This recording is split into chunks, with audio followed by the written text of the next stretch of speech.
साध बख्शंद सदा मेहरबाना, सबना दे आधारी। नानक दास संत पाछै परियो, राख लिहो एह बारी। सतनाम वाहिगुरु साहिब जी। गौड़े महला पंजवा। जोग जुगत सुन आयो गुर ते, मौको सतगुर शब्द बुझायो। जोग जुगत सुन आयो गुर ते, मौको सतगुर शब्द बुझायो। रहाओ नौ खंड पृथ्वी इस तन में रविया, निमक निमक नमस्कारा। दीखिया गुर के मुंद्रा कानी, दृढ़यो एक निरंकारा। पांच चेले मिल भय एकत्रा, एकस कै वस किए। 10 बैरागण आज्ञाकारी, तब निर्मल जोगे थिए। भरम जराए चराई विभूता, पंथ एक कर पेखिया। सहज सुख मोसो कीने भुगता, जो ठाकुर मस्तक लिखिया। जै भो नाही तां आसन बांधियो, सिंगे अनहत बानी। तत विचार डंडा कर राखियो, जुगत नाम मन भानी। ऐसा जोगी वड भागी भेटै, माया के बंधन काटै। सेवा पूज करो तिस मूरत के, नानक तिस पग चाटै। ऐसा जोगी वड भागी भेटै, माया के बंधन काटै। सेवा पूज करो तिस मूरत के, नानक तिस पग चाटै। वाहिगुरु जी का खालसा, वाहिगुरु जी की फतेह। परम सन्मानयोग जुगो जुगो अटल धन धन सतगुरु शब्द गुरु गुरु ग्रंथ साहिब जी महाराज, तिन्हां दी पावन पवित्र हजूरी अंदर जुड़ बैठे अति सत्कारयोग सत्संगी जनो आप जी वडभागी हो, जो साहिबां ने अपनी रहमत बख्शिश कृपा करके गुरु की गोद अंदर बैठण का सुभाग समा बख्शे है। जो लड़ीवार गुरु शब्द विचार चल रही है, तिस लड़ी तहत अज का शब्द गौड़ी राग अंदर सतगुरु गुरु अर्जन साहिब महाराज तिन्हां दी रसना तो उचारण किया होया गुरु ग्रंथ साहिब महाराज जी के पावन अंग 208 ते शोभायमान है। पावन शब्द अंदर सतगुरु जी असी संसारक जीवां नूं एक असल जोगी बनाउण दी गल करदे ने। असल विच योगी कौन हुंदा है? क्योंकि जदों असीं जोगी की गल करते हैं, साढ़े सामने एक ਐਸੇ ਮਨੁੱਖ ਦਾ ਇੱਕ ਨਕਸ਼ਾ ਸਾਹਮਣੇ ਆਉਂਦਾ ਵੀ ਜਿਸਨੇ ਕੁਝ ਜਟਾ ਵਧਾਈਆਂ ਹੋਈਆਂ ਨੇ, ਸਰੀਰ ਤੋਂ ਨਗਨ ਹੈ, ਸਰੀਰ 'ਤੇ ਸੁਆਹ ਮੱਲੀ ਹੋਈ ਹੈ, ਕੋਈ ਥੈਲਾ ਪਕੜਿਆ, ਕੋਈ ਖੱਪਰ ਪਕੜ ਕੇ ਭਿੱਖ ਮੰਗਦਾ ਜਾਂ ਹੱਥ ਵਿੱਚ ਡੰਡਾ ਫੜਿਆ ਹੋਇਆ। ਔਰ ਇਹੋ ਜਿਹੇ ਜੋਗੀ ਅੱਜ ਨਹੀਂ, ਗੁਰੂ ਨਾਨਕ ਸਾਹਿਬ ਤੋਂ ਪਹਿਲਾਂ ਵੀ ਸੀਗੇ। ਧੰਨ ਗੁਰੂ ਨਾਨਕ ਸਾਹਿਬ ਮਹਾਰਾਜ ਜਦੋਂ ਆਪਣੇ ਪ੍ਰਚਾਰਕ ਦੌਰੇ ਆਰੰਭ ਕਰਦੇ ਹਨ ਤੇ ਇਹਨਾਂ ਪ੍ਰਚਾਰਕ ਦੌਰਿਆਂ ਵਿੱਚ ਸਤਿਗੁਰੂ ਦੀ ਇਹਨਾਂ ਯੋਗੀਆਂ ਨਾਲ ਮੁਲਾਕਾਤ ਵੀ ਹੁੰਦੀ ਹੈ। ਕਿਤੇ ਸੁਮੇਰ ਪਰਬਤ 'ਤੇ ਜਾ ਕੇ ਗੁਰੂ ਸਾਹਿਬ ਯੋਗੀਆਂ ਨਾਲ ਵਿਚਾਰ ਕਰਦੇ ਹਨ। ਔਰ ਉਹਨਾਂ ਯੋਗੀਆਂ ਨੂੰ ਇੱਕ ਅਹੰਕਾਰ ਵੀ ਬੜਾ ਸੀ ਆਪਣੇ ਆਪ ਤੇ ਵੀ ਅਸੀਂ ਆਪਣਾ ਘਰ-ਬਾਰ ਤਿਆਗਿਆ, ਕਿਉਂਕਿ ਇਹ ਵੀ ਇੱਕ ਅਹੰਕਾਰ ਹੈ। ਜਿੱਥੇ ਮਾਇਆਧਾਰੀ ਨੂੰ ਮਾਇਆ ਦਾ ਅਹੰਕਾਰ ਹੈ, ਮੇਰੇ ਕੋਲ ਬਹੁਤਾ ਪੈਸਾ ਹੈ, ਬਹੁਤੀ ਜਾਇਦਾਦ ਦਾ ਮਾਲਕ ਹਾਂ, ਉੱਥੇ ਨੇ ਯੋਗੀਆਂ ਨੂੰ ਇਹ ਅਹੰਕਾਰ ਹੁੰਦਾ ਸੀ ਅਸੀਂ ਸਭ ਕੁਝ ਤਿਆਗਿਆ ਹੋਇਆ, ਆਪਾਂ ਘਰ-ਬਾਰ ਤਿਆਗਿਆ, ਬੱਚੇ ਤਿਆਗੇ, ਪਰਿਵਾਰ ਤਿਆਗਿਆ। ਪਰ ਗੁਰੂ ਸਾਹਿਬ ਨੇ ਇਸ ਨੂੰ ਮਾਨਤਾ ਦਿੱਤੇ, ਕਹਿਣ ਲੱਗੇ ਪੁੰਰ ਤਾਪ ਗੇਰੀ ਕੇ ਬਸਤਰਾ ਅਪਦਾ ਕਾ ਮਾਰਾ ਗ੍ਰਹਿ ਤੇ ਨਸਤਾ। ਉਹਨੂੰ ਸਾਹਿਬ ਨੇ ਭਗੌੜਾ ਕੇ ਵੀ ਕੋਈ ਬਹੁਤ ਵੱਡਾ ਕਰਮ ਨਹੀਂ ਕਰ ਲਿਆ ਤੁਸੀਂ, ਘਰ-ਬਾਰ ਤੇ ਤੁਸੀਂ ਭਗੌੜੇ ਹੋ। ਤੁਸੀਂ ਘਰ ਦੀਆਂ ਜ਼ਿੰਮੇਵਾਰੀਆਂ, ਆਪਣੇ ਪਰਿਵਾਰ ਦੀਆਂ, ਆਪਣੇ ਬਜ਼ੁਰਗ ਮਾਂ ਬਾਪ ਦੀਆਂ ਜੋ ਜ਼ਿੰਮੇਵਾਰੀਆਂ ਸਨ, ਉਹ ਸਮਾਜ ਦੀਆਂ ਜ਼ਿੰਮੇਵਾਰੀਆਂ ਤੋਂ ਤੰਗ ਹੋ ਕੇ ਭਗੌੜੇ ਹੋ ਕੇ ਇੱਥੇ ਆ ਕੇ ਬੈਠੇ ਹੋ। ਇਹ ਕੋਈ ਬੜਾ ਵੱਡਾ ਕਰਮ ਨਹੀਂ ਕਰ ਲਿਆ ਤੁਸੀਂ। ਮਾਓ ਪਿਓ ਕਿਰਤ ਗਵਾਏ ਟੱਬਰ ਰੋਵਣ ਧਾਹੀ। ਜੋ ਮਾਂ ਬਾਪ ਤੁਹਾਡੀ ਕਿਰਤ ਕਰਦੇ ਸਨ, ਕਿਰਤ ਕਰਕੇ ਤੁਹਾਨੂੰ ਪਾਲਿਆ ਪੋਸਿਆ, ਵੱਡਾ ਕੀਤਾ, ਤੁਸੀਂ ਉਹ ਛੱਡ ਕੇ ਇੱਥੇ ਬੈਠੇ, ਪਿੱਛੇ ਟੱਬਰ ਤੁਹਾਡਾ ਧਾਹਾਂ ਮਾਰ ਕੇ ਤੁਹਾਨੂੰ ਰੋਂਦਾ ਪਿਆ ਵੀ ਸਾਡੀ ਸਾਰ ਲੈਣ ਵਾਲਾ ਕੋਈ ਨਹੀਂ। ਤੇ ਗੁਰੂ ਸਾਹਿਬ ਨੇ ਉਸ ਵੇਲੇ ਗੱਲ ਕਹੀ ਕਿ ਮਤਾ ਕੋਈ ਸਮਝਣਾ ਬੜਾ ਵੱਡਾ ਕੋਈ ਕਰਮ ਕਰ ਲਿਆ। ਬਾਣੀ ਜਦ ਪੜ੍ਹਦੇ ਹਾਂ ਨਾ, ਹੁਣ ਕਈ ਵਾਰ ਅਸੀਂ ਬਾਹਰੀ ਤੌਰ 'ਤੇ ਕਈ ਵਾਰ ਕੋਈ ਯੋਗੀ ਆਵੇ ਉਹਦੀ ਬੜਾ ਸਨਮਾਨ ਕਰਦੇ ਹਾਂ, ਪਰ ਗੁਰੂ ਸਾਹਿਬ ਵੀ ਕਹਿੰਦੇ ਨੇ, ਕਹਿੰਦੇ ਕਿ ਮਖੱਟੂ ਹੋਏ ਕਿਆ ਕੰਨ ਪੜਾਏ, ਫਕਰ ਕਰੇ ਔਰ ਜ਼ਾਤ ਗਵਾਏ, ਗੁਰਪੀਰ ਸਦਾਏ ਮੰਗਣ ਜਾਏ, ਤਾਂ ਕਹਿ ਮੋਲ ਨਾ ਲੱਗੀਐ ਪਾਏ, ਬਲਕਿ ਘਾਲ ਖਾਏ ਕਿਛੈਥੋਂ ਦੇ, ਨਾਨਕ ਰਾਹ ਪਛਾਣੈ ਸੇ। ਕਹਿੰਦੇ ਕੋਈ ਮਖੱਟੂ ਵਿਹਲੜ ਬਣ ਜਾਵੇ, ਆਪਣੇ ਘਰ-ਬਾਰ ਤੇ ਆ ਕੇ ਕੋਈ ਜੰਗਲਾਂ ਵਿੱਚ ਚਲਾ ਗਿਆ, ਕੰਨਾਂ 'ਚ ਮੁੰਦਰਾਂ ਪਾ ਲਈਆਂ ਜਾਂ ਹੱਥ ਵੀ ਖੱਪਰ ਪੜ ਕੇ ਭਿੱਖ ਮੰਗਦਾ ਹੈ, ਕਹਿੰਦੇ ਕਦੇ ਉਹਨੂੰ ਗੁਰੂ ਸਮਝ ਕੇ ਉਹਦੇ ਪੈਰੀਂ ਹੱਥ ਨਾ ਲਾਏ, ਉਹ ਤਾਂ ਵਿਹਲੜ ਹੈ। ਸਾਹਿਬ ਕੀਰਤੀ ਨੂੰ ਮਾਨ ਦਿੱਤਾ ਹੈ, ਜਿਹੜਾ ਕਿਰਤ ਕਰਦਾ ਹੈ, ਜਿਹੜਾ ਘਾਲ ਖਾਏ ਕਿ ਜੱਥੋਂ ਦੇ, ਜਿਹੜਾ ਦਸਾਂ ਦੇ ਕਿਰਤ ਨੇਕ ਕਮਾਈ ਕਰਦਾ ਹੈ ਤੇ ਉਸ ਕਮਾਈ ਦੇ ਵਿੱਚੋਂ 10ਵਾਂ ਹਿੱਸਾ ਕੱਢ ਕੇ ਕਿਸੇ ਗਰੀਬ ਲੋੜਵੰਦ ਬੱਚੇ ਦੀ ਪੜ੍ਹਾਈ ਦਾ ਖਰਚਾ ਦੇ ਰਹੇ ਆ, ਕਿਸੇ ਨੂੰ ਰਾਸ਼ਨ ਦੀ ਲੋੜ ਰਾਸ਼ਨ ਦੇ ਰਹੇ ਆ, ਕਿਤੇ ਕੋਈ ਹੋਰ ਚੰਗੇ ਧਰਮ ਕਰਮ ਕਰ ਰਹੇ ਆ। ਕਹਿੰਦੇ ਕਿ ਅਸਲ ਵੀ ਤਾਂ ਧੰਨਤਾ ਤੇ ਯੋਗ ਉਹ ਹੈ। ਗੁਰੂ ਸਾਹਿਬ ਯੋਗੀ ਨੂੰ ਮਿਲਦੇ ਨੇ, ਯੋਗੀ ਅਹੰਕਾਰ ਇਤਨਾ ਕਿ ਅਸੀਂ ਵੱਡੀ ਵੱਡੀ ਉਮਰਾਂ ਵਾਲੇ ਹਾਂ, ਕਿਉਂਕਿ ਸਾਹਿਬ ਨੇ ਬਾਣੀ ਲਿਖਿਆ ਨਾ ਕਿ ਕੀ ਹੋ ਗਏ ਯੋਗ ਦੇ ਅਨੁਸਾਰ ਤੁਰਨਾ ਸ਼ੁਰੂ ਕਰ ਗਏ ਆ, ਕਿਉਂਕਿ ਯੋਗ ਜੋ ਕਸਰਤ ਕਰਦੇ ਨੇ, ਵਿਆਮ ਯੋਗਾ ਕਰਦੇ ਆ, ਤੇ ਯੋਗਾ ਕਰਨ ਨਾਲ ਕੀ ਹੋਵੇਗਾ, ਤੁਹਾਡਾ ਸਰੀਰ ਠੀਕ ਰਹੇਗਾ। ਠੀਕ ਹੈ, ਇੱਕ ਕਿਰਿਆ ਹੈ, ਇੱਕ ਐਕਸਰਸਾਈਜ਼ ਹੈ, ਫਿਰ ਤੁਸੀਂ ਠੀਕ ਰਹੋਗੇ, ਉਮਰ ਲੰਬੀ ਭੋਗ ਲਵੋਗੇ, ਪਰ ਕੋਈ ਜੀਵਨ ਸਫਲ ਕਰਨ ਦਾ ਤਰੀਕਾ ਨਹੀਂ ਹੈ। ਹੁਣ ਲੰਬੀ ਲੰਬੀ ਉਮਰ ਦੇ ਸਨ ਉਹ ਯੋਗੀ ਬੜੇ ਹੈਰਾਨ ਹੋਏ ਵੀ ਇਸ ਸੁਮੇਰ ਪਰਬਤ 'ਤੇ ਇੰਨੀ ਉੱਚੀ ਪਹਾੜੀ ਉੱਪਰ ਅਸੀਂ ਬੜੇ ਔਖੇ ਤਰੀਕੇ ਨਾਲ ਪੁੱਜੇ ਹਾਂ, ਪਰ ਗੁਰੂ ਨਾਨਕ ਸਾਹਿਬ ਮਹਾਰਾਜ ਕਿਵੇਂ ਪੁੱਜ ਗਏ ਨੇ। ਤੇ ਫਿਰ ਸਵਾਲ ਕਰਦੇ ਨੇ ਕਿ ਕੌਣ ਸ਼ਕਤ ਹੋਈ ਇੱਥੇ ਲਾਈ, ਉਹ ਕਿਹੜੀ ਤਾਕਤ ਹੈ ਜਿਹੜੀ ਤੈਨੂੰ ਇੱਥੇ ਲੈ ਕੇ ਆਈ। ਤੇ ਸਾਹਿਬ ਜੀ ਕਹਿਣਗੇ ਮੈਨੂੰ ਤਾਂ ਇੱਕੋ ਇੱਕ ਸ਼ਬਦ ਆਸਰਾ ਹੈ, ਗੁਰ ਸੰਗਤ ਬਾਣੀ ਬਿਨਾ ਦੂਜੀ ਓਟ ਨਹੀਂ ਹੈ ਰਾਏ। ਮੇਰਾ ਆਸਰਾ ਗੁਰਬਾਣੀ ਹੈ, ਗੁਰੂ ਸੰਗਤ ਹੈ। ਤੇ ਜਦੋਂ ਵਿਚਾਰ ਕਰਦੇ ਹੁਣ ਯੋਗੀਆਂ ਨੇ ਕੀ ਕੀਤਾ ਕਿ ਗੁਰੂ ਨਾਨਕ ਸਾਹਿਬ ਨੂੰ ਭਰਮਾਉਣ ਵਾਸਤੇ ਨਾ ਵੀ ਇਹਨੂੰ ਦੱਸੀਏ ਵੀ ਸਾਡੇ ਕੋਲ ਕਿੰਨੀਆਂ ਤਾਕਤਾਂ ਨੇ, ਕਿੰਨੀਆਂ ਰਿੱਧੀਆਂ ਸਿੱਧੀਆਂ ਨੇ।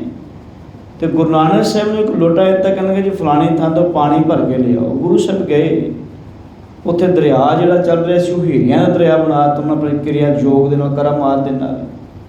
ਗੁਰੂ ਸਾਹਿਬ ਖਾਲੀ ਲੋਟਾ ਵਾਪਸ ਲੈ ਕੇ ਆ ਗਏ। ਹੁਣ ਯੋਗੀ ਦੇ ਮਨ ਵਿੱਚ ਸੀ ਵੀ ਇਹ ਨੌਜਵਾਨ ਨੇ, ਕਿਤੇ ਹੀਰੇ ਜਵਾਹਰਾਤ ਵੇਖ ਕੇ ਇਹਨਾਂ ਮਨ ਭਰਮਾ ਜਾਏਗਾ, ਇਹ ਭਟਕ ਜਾਣਗੇ, ਇਹ ਸਾਡੀਆਂ ਰਿੱਧੀਆਂ ਸਿੱਧੇ ਵੇਖ ਕੇ ਬੜੇ ਸਾਡੇ ਚੇਲੇ ਬਣ ਜਾਣਗੇ, ਫਿਰ ਸਾਨੂੰ ਰਿੱਧੀਆਂ ਸਿੱਧੀਆਂ ਸਿਖਾ ਦਿਓ, ਅਸੀਂ ਵੀ ਉਹੋ ਜਿਹੇ ਹੀਰੇ ਜਵਾਹਰਾਤ ਇਕੱਠੇ ਕਰ ਲਵਾਂਗੇ। ਗੁਰੂ ਨਾਨਕ ਸਾਹਿਬ ਖਾਲੀ ਆ ਗਏ ਤੇ ਪੁੱਛਦੇ ਨੇ ਵੀ ਤੁਸੀਂ ਪਾਣੀ ਲੈ ਕੇ ਨਹੀਂ, ਸਾਹਿਬ ਨੇ ਪਾਣੀ ਤਾਂ ਹੈ ਹੀ ਨਹੀਂ। ਕਹਿੰਦੇ ਕੀ ਵੇਖਿਆ? ਕਹਿੰਦਾ ਕੀ ਵੇਖਣਾ ਸੀ, ਮੈਂ ਪਾਣੀ ਲੈਣ ਕਿਸੇ, ਪਾਣੀ ਤਾਂ ਹੈ ਹੀ ਨਹੀਂ ਉੱਥੇ। ਬੜੇ ਹੈਰਾਨ ਹੋਏ ਵੀ ਅਸੀਂ ਇਹਨੂੰ ਭਰਮਾਉਣਾ ਚਾਹੁੰਦੇ ਸੀ, ਭਰਮਾਇਆ ਨਹੀਂ ਹੈ। ਤੁਸੀਂ ਕਦੇ ਗੁਰਬਾਣੀ ਅੰਦਰ ਨਾ ਇੱਕ ਬਾਣੀ ਹੈ ਸਿੱਧ ਗੋਸ਼ਟ, ਉਹ ਸਿੱਧ ਗੋਸ਼ਟ ਬਾਣੀ ਪੜ੍ਹੋ ਤੇ ਉਹਦੇ ਵਿੱਚ ਉਸ ਆਰੰਭ ਵਿੱਚ ਕਹਿੰਦੇ ਸੁਣ ਬਾਲੇ। ਗੁਰੂ ਨਾਨਕ ਸਾਹਿਬ ਬੜੇ ਪਿਆਰ ਨਾਲ ਸਤਿਕਾਰ ਨਾਲ ਸਾਧੂ ਵੀ ਕਹੇ ਜਾਂਦੇ ਨੇ, ਪਿਆਰ ਨਾਲ ਸਮਝ ਪੁੱਛਦੇ ਨੇ, ਪਰ ਅੱਗੇ ਉਹ ਕਹਿੰਦੇ ਬਾਲੇ ਤੋਂ ਬਾਲਕ ਬੱਚਾ ਸਾਡੇ ਸਾਹਮਣੇ। ਪਰ ਜਦੋਂ ਗੁਰੂ ਨਾਨਕ ਸਾਹਿਬ ਨੇ ਵਿਚਾਰ ਹੋਈ ਤੇ ਗੁਰੂ ਨਾਨਕ ਸਾਹਿਬ ਪੁੱਛਦੇ ਨੇ ਸੰਸਾਰ ਬਾਰੇ ਦੱਸੋ ਕਿ ਸੰਸਾਰ ਦੇ ਕੀ ਹਾਲਾਤ ਨੇ। ਤੇ ਗੁਰੂ ਨਾਨਕ ਸਾਹਿਬ ਕਹਿੰਦੇ ਤੁਸੀਂ ਤਾਂ ਭਗੌੜੇ ਹੋ ਕੇ ਇੱਥੇ ਆ ਕੇ ਬੈਠੇ ਹੋ, ਤੁਸੀਂ ਸੰਸਾਰ ਤੋਂ ਕੀ ਲੈਣਾ ਭਾਈ? ਜੋ ਜ਼ਿੰਮੇਵਾਰੀ ਤੁਸੀਂ ਨਿਭਾਉਣੀਆਂ ਸੰਸਾਰ ਵਿੱਚ ਰਹਿ ਕੇ ਇੱਥੇ ਆ ਕੇ, ਜੇ ਸੰਸਾਰ ਵਿੱਚ ਸਾਰੇ ਬੰਦੇ ਜੋਗੀ ਬਣ ਜਾਣ ਫਿਰ। ਔਰ ਵੇਖੋ ਜੋਗੀ ਜਿਹੜੇ ਨੇ ਉਹ ਘਰ-ਬਾਰ ਤਿਆਗ ਕੇ ਨਾ ਜੰਗਲਾਂ ਚਲੇ ਗਏ। ਜਿਹੜੇ ਗ੍ਰਸਤੀ ਸਨ ਲੋਕ ਉਹਨਾਂ ਤੋਂ ਨਫ਼ਰਤ ਕਰਦੇ ਸਨ। ਉਹ ਕਹਿੰਦੇ ਨੇ ਸੰਸਾਰੀ ਬੰਦੇ ਨੇ, ਆਪਣੇ ਆਪ ਨੂੰ ਹੰਕਾਰ ਵਿੱਚ ਬੜੇ ਵੱਡੇ ਜੋਗੀ ਆ, ਪਰ ਭਿੱਖ ਮੰਗਣ ਵਾਸਤੇ ਸੰਸਾਰੀ ਦੇ ਘਰ ਹੀ ਆਉਂਦੇ ਸਨ।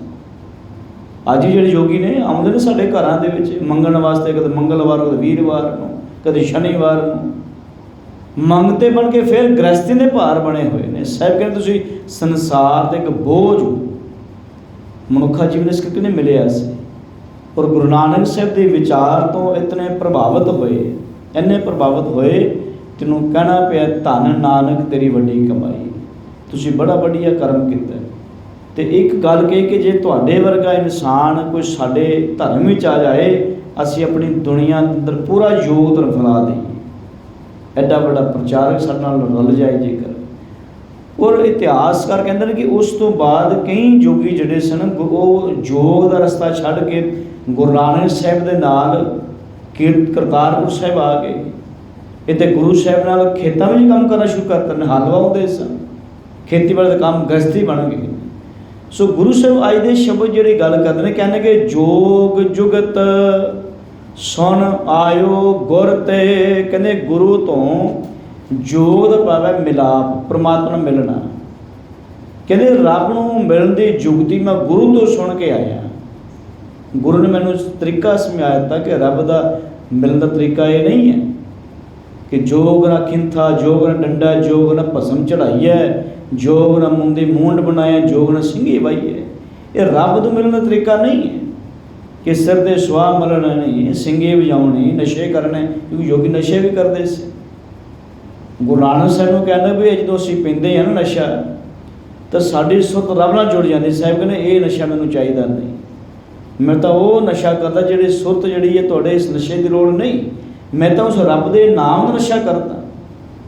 ਤੇ ਗੁਰੂ ਸਾਹਿਬ ਨੇ ਫਿਰ ਕਿਹਾ ਸੀ ਉਹਨਾਂ ਨੂੰ, ਕੋਈ ਗੁੜ ਕਰ ਗਿਆਨ ਧਿਆਨ ਕਰਤਾ ਵੈ, ਕਰ ਕਰਨੀ ਕਸਪਾਈਐ, ਭਾਠੀ ਭਵਨ ਪ੍ਰੇਮ ਕਰ ਪੋਚਾ, ਇਤ ਰਸ ਅਮਿਓ ਪਚਵਾਈਏ। ਉਹ ਸ਼ਰਾਬ ਨੂੰ ਸੇ ਗੁੜ ਦੇ ਨਾਲ।